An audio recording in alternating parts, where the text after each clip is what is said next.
अगं मम्मी काय करतेस? आता हे थंडीत खायचे पौष्टिक लाडू बनवतीये. ओके, कसे काय काय असतं त्याच्यात? ऍक्च्युली डिंकाचे लाडू पण हे सगळं पौष्टिकच त्याच्यात आपण घालणार ना, त्याच्यामुळे हे पौष्टिक लाडू बनायचे. सगळ्यात पहिल्यांदा काय केलं आहे बघ, मेथ्या रात्री घेतले आणि एक अर्धा किलो मेथ्या अर्धा लिटर दुधामध्ये हे भिजत घातले मेथ्या आणि मग सकाळी त्यातनं काढले आणि ते सुकून घेतले ते सगळे पूर्ण.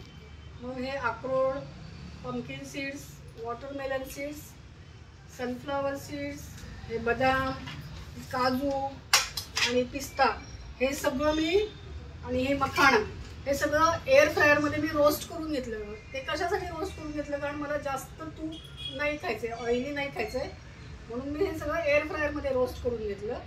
फक्त मी डिंक आणि खोबरं तुपामध्ये पूर्ण भाजून घेतलं. आणि हे तीळ आहे, हा ओवा आहे, हे फुटाणे, हे जवस आहे, हे शेपू आहे, हळीव आहे आणि हे वेलची आहे आणि ही बडीशेप आणि ही खसखस आणि ते खारीक आणि जिंजर पावडर आणि ही मोरिंगा पावडर हे सगळं मिक्स करायचं.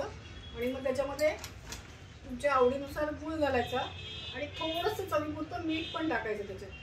तुम्ही गूळ घातलात तर जास्त बेटर राहील साखरेपेक्षा.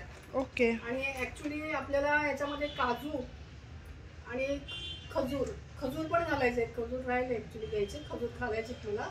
आणि हे खारीक गोड असल्यामुळे तेवढा गोड पण आपल्याला भरपूर होतो. ओके, पण जास्त गोड पण नकोय आपल्याला.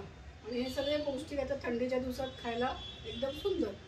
त्याच्यात तुम्ही अजून शेंगदाणे सुद्धा ऍड करू शकता. ओके. आणि हे किती दिवस टिकतात? महिनाभर मस्त टिकतात. ओके, ठीक आहे. चल मग आता मस्त मस्त मस्त बनवू, आम्ही सगळे खाऊ आता. खावा केल्यावर वाया नका घालू. ओके.